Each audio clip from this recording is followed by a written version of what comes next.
I'm like, what the f am I talking about? Should I do that one more time?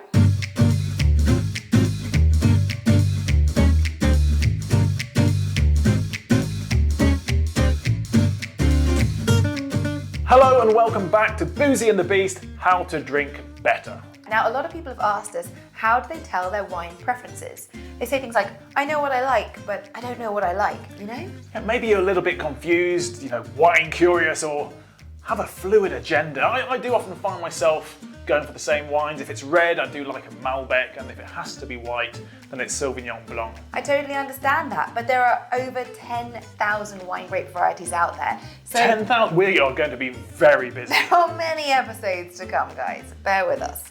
But you wouldn't limit yourself with just 2 types of food, would you? I don't limit any of my food.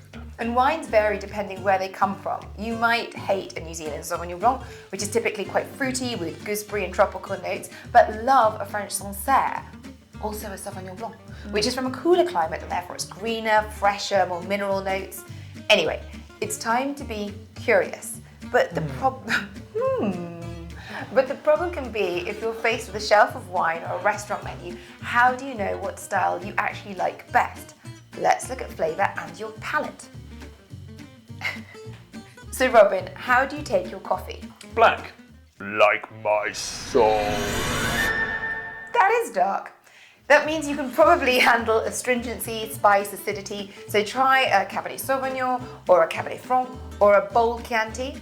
But if you prefer your coffee sort of creamy like a latte, then maybe go for a wine with softer flavours and creamier texture like a Chardonnay or an Amarone or a Merlot. Wake up and smell the Amarone. And what kind of fruit do you buy? You mean not including the grapes already in the wine? Indeed. So on your shopping list, are you someone who gets lemons, grapefruits, crisp green apples? Because then you're probably going to like citrusy, refreshing white wines like Albarino, Grenache Blanc or Chablis. If you prefer peaches, ripe pears or melons, then try a Chenin Blanc or a Riesling. If you like tropical fruits like pineapples and mangoes, you might want a warmer climate Chardonnay, so somewhere like Australia or South Africa. If you like red berries like soft cherries and raspberries, a Valpolicella, Pinot Noir, a Beaujolais, whereas blacker fruits like blueberries, blackberries, you'll probably want a Cabernet Sauvignon or a Malbec. I once had a fling with a blackberry, but enough of that. This is not a current affairs programme. Do you usually like food with bolder, richer flavours, or do you prefer lighter, more elegant fare? Because this again will have a big difference for your palate. Typically, cooler climates retain more refreshing acidity, they're more elegant, lighter, zesty, greener. Warmer climates tend to create smoother, richer, fruitier wines, typically higher in alcohol with more body. For example, the Chardonnay grape grown in Chablis is Chardonnay, FYI. Lovely Chablis.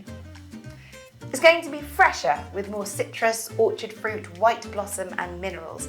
A Chardonnay from hot countries like a Californian Chardonnay or a South African Chardonnay, they're more likely to be buttery, creamy with riper, richer, more peachy and tropical fruit flavours.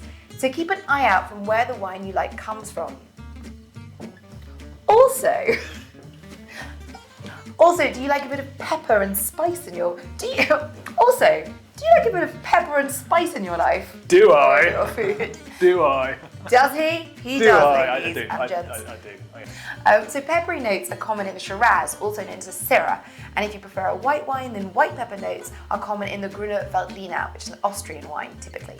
So whereas if you prefer spicier wines, so things like baking spices, cinnamon, nutmeg, clove, then you might try a Rioja or a Malbec, and they tend to be more powerful and full-bodied. So that would work well with a curry. I'll pop it on my list.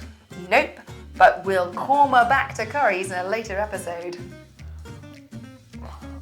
I'm redundant, aren't I?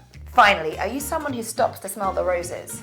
Maybe floral notes get you going. Try a Viognier or a Gewürztraminer from Alsace. In fact, Alsace wines in general, the Pinot Gris, the Riesling, and if you prefer something lighter, then a Torrontés from Argentina, which is all sort of light white blossom. In fact, a great idea to do in lockdown is to get 3 whites and 3 reds that are typically very different and do your own mini tasting. Have a think about how they taste and smell to you and which you prefer and why. And ensure you make notes, because after 6 bottles, you will not remember anything the next day. Cheers. Cheers.